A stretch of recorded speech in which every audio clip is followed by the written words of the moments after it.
اف عور و باران ده حزیرانê de ne.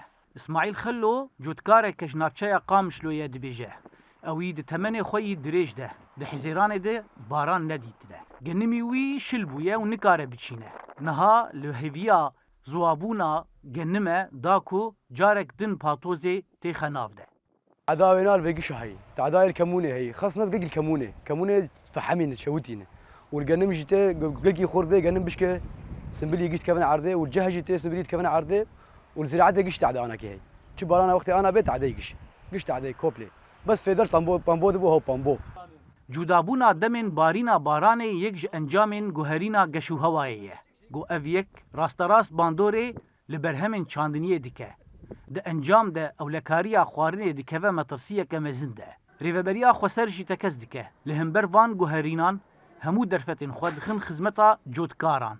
Da ku ewlehiya xwarinê bê parastin. دەستپێکا ساڵێ ینی ئەم وەک تەراخیص تەنظیم زیراعی مش مزارع رچێتکن پشترا مستلزمات ئینتاج تێقەدماندن وەک بزر سەماد مازۆت رخصێ بیرا رخصێ تعزیلێ ینی ئەف گشت بۆ ئەم وەک بێ بەرهەمی ئێ زڤیا زێدە بکن و بتایبەت بەرهەمی گەنم.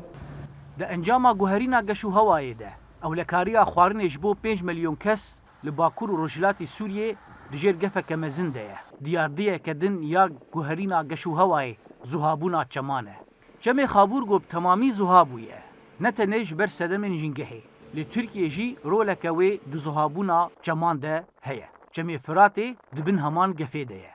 دي صالمة بري يعني انتاج تندو وانتاجي قنم تندو لانه موسم نهات يعني وآف يشتري ما قد قريبو فمشكلة آنان يعني بو كارثات يعني تناسكر بو كارثات فطبعا يعني مجتمعك زراعي مجتمعك ايكولوجي في الحقيقة يعني فاختار آفتي تندو فإذا مرن يعني أم بمرن روبو يعني Berhema sereke golherêmên Bakur û Rojhilatê Sûriyê ji bo xwarinê tê bikaranîn genim e.